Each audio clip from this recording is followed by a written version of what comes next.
The main theme of week 2 in COMM 111 will be how to use research and evidence effectively in your speeches. So let's get started with how to research credible sources for your speeches, which brings us to the idea of source credibility. So I want you to be thinking during this section, why is source credibility important for public speaking? And you may draw upon the lessons you learned from your Writing 121 class, as well as other digital literacy classes you may have taken before.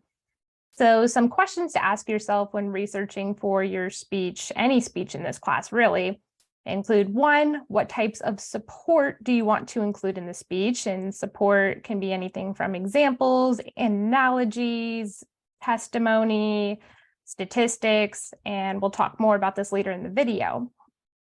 2, what are some of the most well-known reputable publications or organizations that are related to your speech topic? If you don't know that yet, a simple Google search can help you out and start leading you to the most qualified sources on the topic. 3, if you were an audience member who knew very little about your topic, what information do you think you would need to understand the general ideas in the rest of the speech? So it's very important to recognize that your audience may not always fully understand what your topic is about up front, especially for, say, an informative speech, but also for persuasive speeches. So it'll be important to look at it from their perspective as opposed to your perspective after you've already been researching the topic for a week or two, and think about how you can introduce this in the most easy to understand way possible.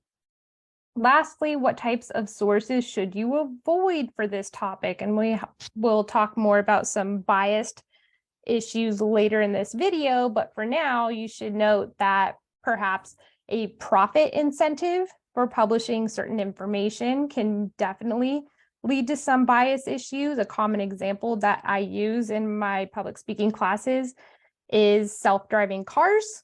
The topic of self-driving cars is very interesting because you'll find that a lot of auto insurance companies are against the legalization of self-driving cars.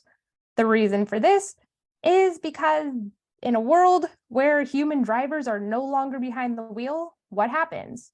There's no more need for auto insurance because the cars are driving themselves. So there is a profit incentive for these companies to want to stay in business by publishing only information, or primarily information, that is against the proliferation and legalization of self-driving cars. So if there's a potential profit incentive for your topic, be mindful of using for-profit companies. That's not to say that you can't use their content or that they're all equally biased. It's just a matter of proceeding with extra caution.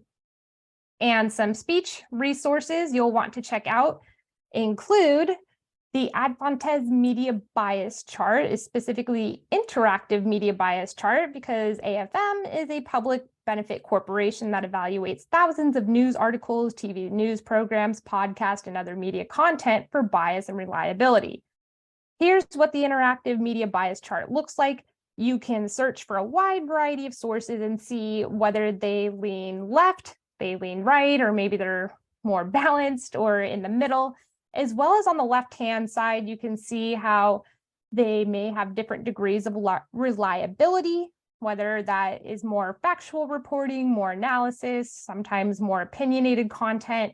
So the higher they rank on the left-hand scale, the more reliable that source would be. And you can search in that little blue box for your sources to see where they might fall in terms of bias and reliability. Great resource, I highly recommend it. Additionally, the PCC library has many different resources for students to help you conduct research for your speeches, as well as other assignments. You can find a variety of peer-reviewed scholarly articles through the library databases, and you can even set up research help appointments with a librarian. They have both Zoom and in-person options available. You can even chat with librarians during the school day, email them, or even review the research guide for our communication studies classes. Again, a very highly recommended resource that you should definitely check out at some point during this class. Moving on from how to research credible sources, now let's get into how to cite those sources when it comes time to put together your speech outline. And it's worth noting that although we will be using an APA references page to collect all of your sources at the very end of your outline, the way you're citing them in text will actually be different from traditional APA formatting. The reason for this is because for a speech, which is going to be orally delivered to an audience, you want to cite the sources exactly as you would be saying them in the speech itself. And there's going to be three main elements of a proper source citation. Please remember to include each one for every source that you cite in your speech. Let's get into it. The format that you're going to be following for source citations in the text of your outline, as well as when you orally deliver the speech itself, includes, first and foremost, the name of the publication or the organization that put out the article or report or whatever content you're using for the speech. Additionally, you want to make sure that you really understand the source's background. That may involve going to the media bias chart we just talked about, and giving your audience an idea of the source's credibility through something called a source qualification statement. And we'll talk about that in a moment, how to really develop one. But in a nutshell, this is simply telling the audience, here's why you can trust this source. The last part of our source citation format for both in text of your outline and oral source citations includes the month and year of publication. And the reason why I ask students to cite the month and year, not just the year, is, well, let's look at 2020. January 2020 looked very different from December 2020. So things can change a lot in the span of a year or less, hence the reason why it's generally important to cite at least the month and year of publication. You can include the day, but that's not necessary.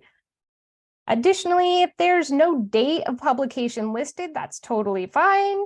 All you need to do is say last accessed in, and then the month and year that you last viewed a web page. For example, some government websites tend to not have dates of publication or last updated dates.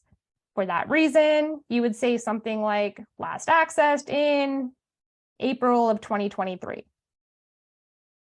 And finally, you may be accustomed to using APA citations in the text of, say, an essay, but you don't need to mention the author's names unless you really want to. The reason why I ask students to cite the publication or organization name instead of the author is because the name of the organization is probably more recognizable than some person's name. So this is optional, but not required. Now let's get into how to develop a source qualification statement. This is one of the trickier parts of using evidence early on in public speaking, but it's very important for the following reasons. One, some audiences may be unfamiliar with your source, and they're simply wondering, can I trust this information or is it overly biased?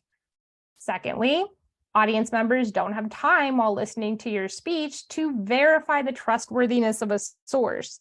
As opposed to, say, an essay or a blog post or an article, it's very easy for the reader to go and look up the source while they're reading through it. But a speech, since it's live and happening in the moment, you need to tell the audience members up front, here's why you can trust the source. Thirdly, an SQS, my shorthand for source qualification statements, enhances your credibility as a speaker because you directly tell the audience that they can trust your information. You're not just saying, trust me, you're saying, here's why. This is a credible organization that is publishing my information. And let's get into how to develop a source qualification statement using an example and step-by-step format. So I chose the Pew Research Center, one of my favorite sources for source credibility, for an example for this part. So for step one, visit the source's about page. If you have a hard time finding it on their website, just simply go to Google and type in the name of the source, followed by about, and it will generally lead you to the correct web page like you see it right here. Step two, you want to ask yourself during your research process, what makes this particular source on this subject credible? And why should my audience trust the information? So always look at your sources and your speech content from the audience member's perspective in order to understand what more you can add to the speech. So some things to consider about source credibility. Perhaps, is it right or left leaning, or is it nonpartisan, which just means it doesn't really take a side, Democrat, Republican, liberal, conservative, from a very American standpoint. And if you're not really sure where it falls on the political spectrum, I recommend looking at the Ad Fontes media bias chart. That will give you a generally good idea. And here's for an example, I typed in Pew Research. You can see in that little blue box in the search button, it tends to be pretty balanced in terms of bias. As you can see, it falls right here in the middle. Sometimes you may have some right-leaning sources, some left-leaning sources, but the best sources tend to be right here in the middle because they're not politically biased, as much at least. Another question to ask yourself is my source a for-profit organization? If so, perhaps mention the industry that they are in, or is it a nonprofit organization, which suggests that they don't have a profit incentive for publishing that information. Additionally, is the source partnered with other credible individuals, organizations? That is generally a good sign that they have a wide reach and other people trust them enough to work with them. Step 3, create your source qualification statement. It should be no more than one sentence. Sometimes it's even part of the source citation itself. Make sure it is specific and it contributes to the audience's understanding of the source's reliability or biases. So this is a screenshot from the Pew Research Center's website, specifically their About page. And my source qualification statement for this source in a speech may sound something like, according to the Pew Research Center, a nonpartisan nonprofit think tank focusing on social issues and public opinion research in July of 2022 said. So you can see I'm being specific. I mentioned their political biases, which in this case is nonpartisan. I mentioned whether or not they're for-profit or nonprofit, and some specific issues that they focus on. I'm not just saying this is a research organization. That would be a little bit vague and not tell the audience what this organization is all about. So you don't want to include too many details, hence the reason why I said create a brief one-sentence source qualification statement. But as long as it generally tells the audience just briefly, here's what my source is all about, you'll be good to go for your SQS. Support for your ideas in a speech. So this is important for maximizing the value of the information that you're sharing with an audience, and it's applicable to informative speeches, persuasive speeches, and special occasion speeches. So let's get started. What is support?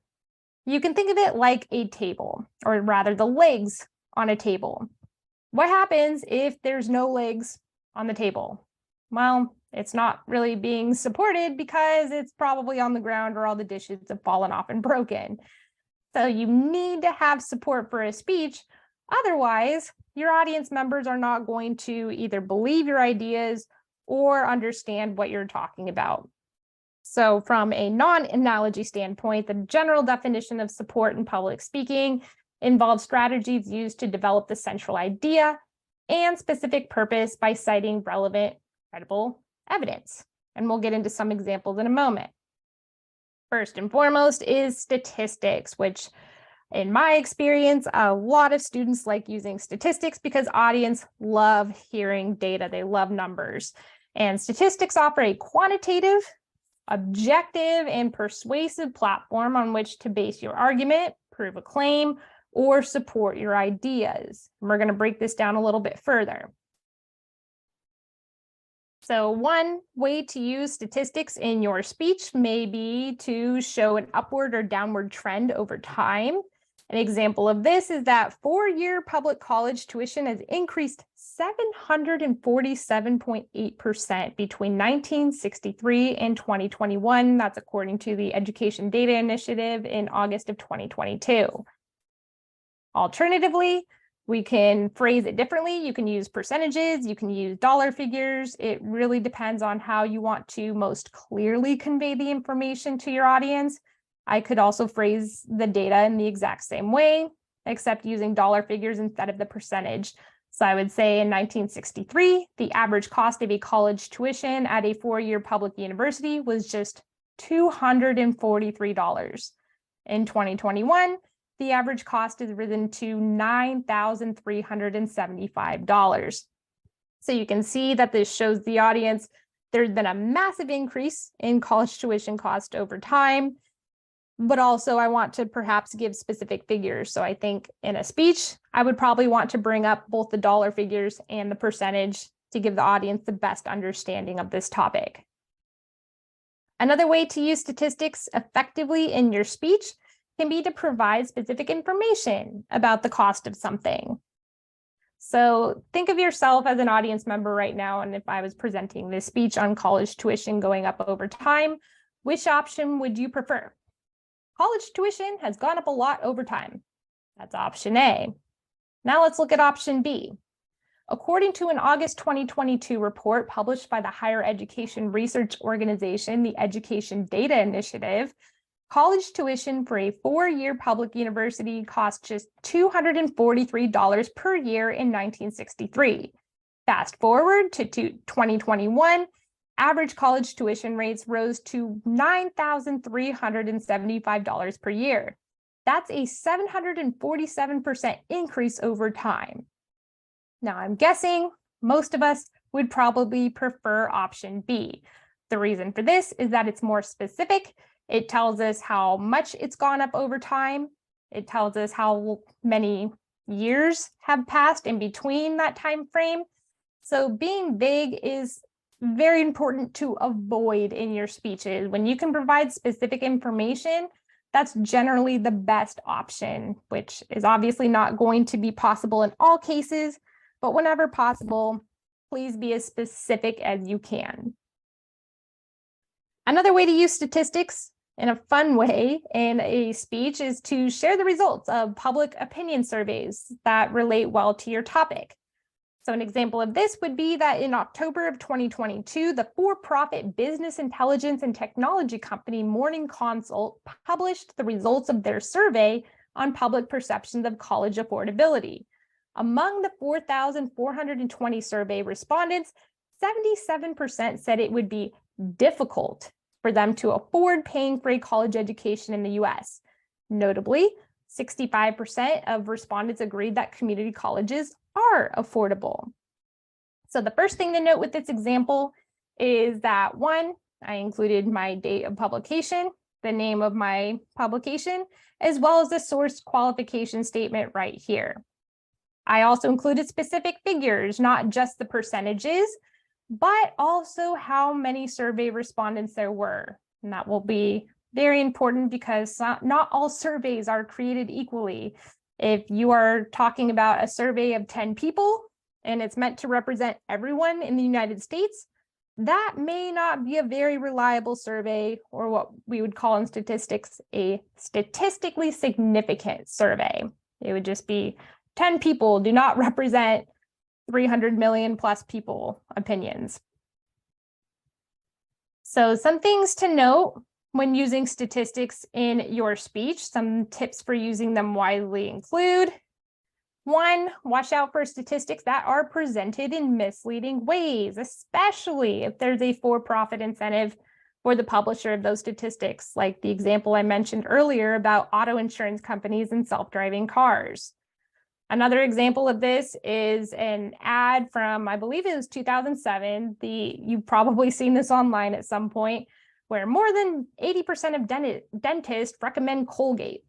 They put out this ad in 2007 and received quite a lot of backlash because of the way that they misled their audience into believing that Colgate is the only company that has widespread approval from dentists. Here's the issue. If you look at the actual study, they polled a very small number of dentists, and the problem with this was that they used approval voting. That means that dentists could list many different toothpastes that they would recommend to their patients. So if they said Colgate and like 5 other toothpaste brands, Colgate conveniently left out that fact and simply said that the dentist preferred Colgate. So the reason why this would be misleading is that, one, there were a lot more options recommended by dentists than what might have been depicted in this advertisement.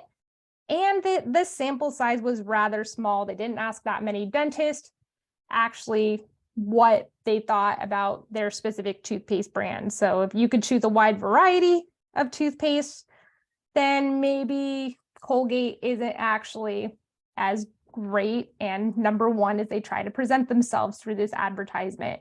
So this is another example of a for-profit company using statistics in misleading ways that you should definitely watch out for in your own speeches. Another thing to watch out for is the small sample size issue I mentioned previously. Generally speaking, if a study has fewer than 100 participants or survey respondents, it could be considered a flawed or insignificant study. And also, if you can find the methodology for a study, try to pay attention to who they were studying and see if it accurately represents what the final results are meant to be.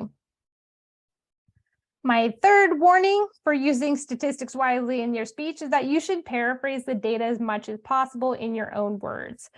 The reason for this is that you should be considering what information the audience absolutely needs to know and avoid overcomplicating the issue. Prioritize being simple and presenting clear data, clear information, not overwhelming them with numbers like you're presenting a math exam to your audience or something.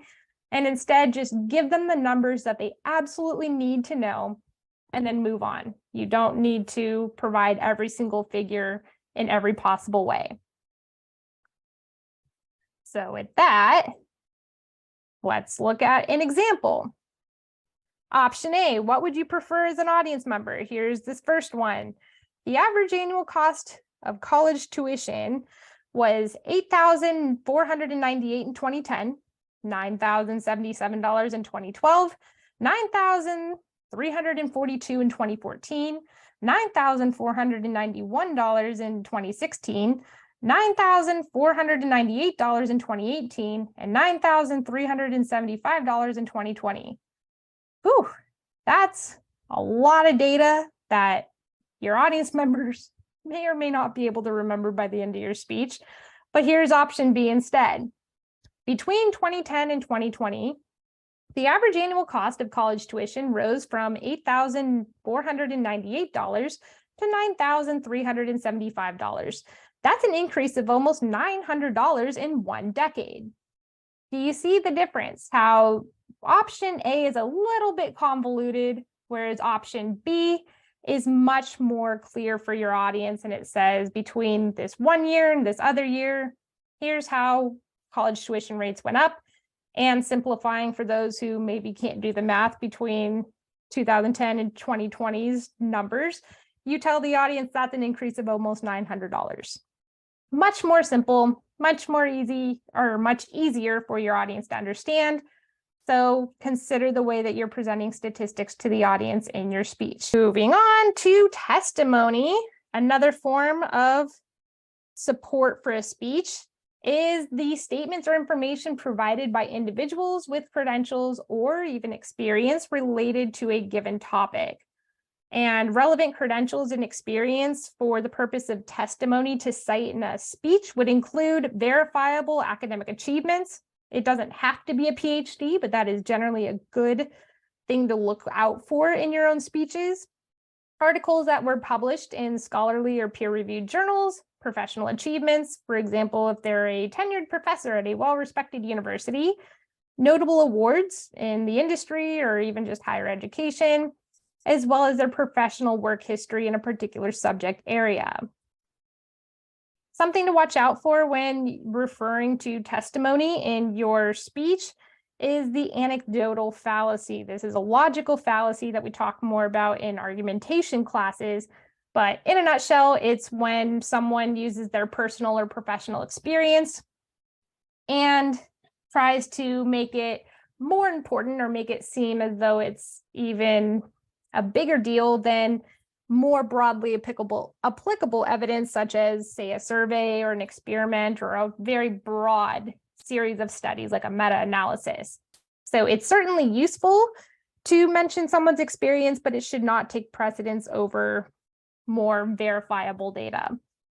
An example of this, going back to the student loan issue, is when someone claims that student loan debt should not be forgiven simply because they managed to work to their way through college and fully pay for their own tuition. That person may be guilty of the anecdotal fallacy. Why? Because they are applying their own individual experience to argue why everyone else should do the same thing they did, regardless of external factors such as poverty, inflation rates, and so on and so forth.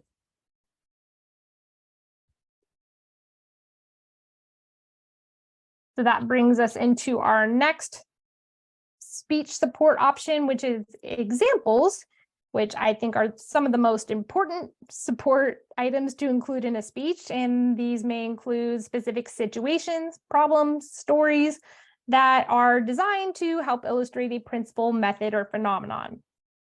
They can be hypothetical or real, hypothetical being more imagined, like you came up with it yourself. The number one thing to remember for examples when using them in a speech is that they should be logical, relevant to your topic, and they should genuinely enhance the audience's understanding of your topic, which involves an element of specificity. The more specific and less vague you can be, the better off you'll be in your speech. You should also use multiple examples, even though, sure, one example is certainly better than none. If you want to deliver a truly memorable speech, then your main ideas should include multiple specific examples to ensure your audience members fully understand the concept or idea you're talking about. So here's an example. If I'm presenting a speech about the pros and cons of using Zoom for higher education, I should probably include some examples of Zoom's features to help my audience members connect the dots and understand what I'm talking about. Some examples of features, specific examples of features I would mention include live captioning, breakout rooms, screen sharing, emoji reactions, and so on. Additionally, we have analogies, which I think are really fun to include in speeches. And an analogy is a figure of speech that compares two seemingly different ideas or objects and highlights their similarities. So you can use an analogy by saying something is like something else, followed by a brief description of at least two of those similarities. An example of this is, using public speaking as one of my examples, taking a public speaking class is like going to the dentist.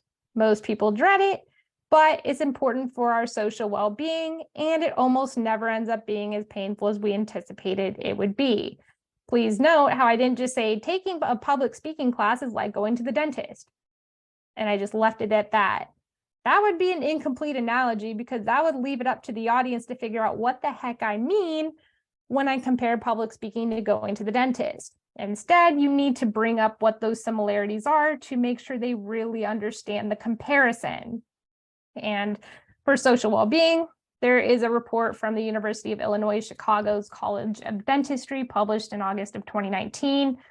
There's evidence that there are social impacts of poor oral hygiene, and want to include my source for my claims. So here's another reason why it's important for analogies to be understandable to your audience. You want them to fully get the comparison you're making, so that requires it to be as simple as possible. So let's watch this quick clip from the 2001 original Shrek film, and we'll talk about it in a moment. Are like onions. They stink? Yes. No. Oh, they make you cry? No. Oh, you leave them out in the sun, they get all brown, start sprouting little white hairs. No. Layers. Onions have layers. Ogres have layers. Onions have layers. You get it. We both have layers. Oh, you both have layers. Oh. You know, not everybody likes onions. Everybody loves cakes. Cakes have layers. I don't care what everyone likes. Ogres are not like cakes. So from this example, we can see that if we are not clear about the two or three similarities between two dissimilar or different items or concepts, our audience members may start guessing and trying to figure out what we mean. So that's why it's important to say something is like something else and follow up with an explanation of how they are similar so our audience members can understand, okay, I get it. I understand what you're referring to, and I can see how they may be comparable. We'll now get into our common mistakes to avoid in your speech, which there are definitely some issues that I've noticed from speakers' presentations when they're researching evidence for their speeches. And basically, if you avoid the issues I'm about to talk about, you'll have a much more credible speech and subsequently earn a better grade as a result. Some of these mistakes to avoid include: 1, relying on outdated evidence. I once listened to a speech in, I believe it was 2019, and they were talking about President George W. Bush. Well, here's the problem. In 2019, George W. Bush wasn't president anymore. Neither was President Obama still in office. It was President Trump in office. Therefore, you don't want to be relying on outdated evidence and presenting it as though it was published yesterday, because your audience members may be very confused, especially if you're talking about current events. Another mistake to avoid when researching for your speech includes searching for the general topic instead of trying to find specific information. An example of this would be if you're talking about gun control reform and you just type in guns or gun control.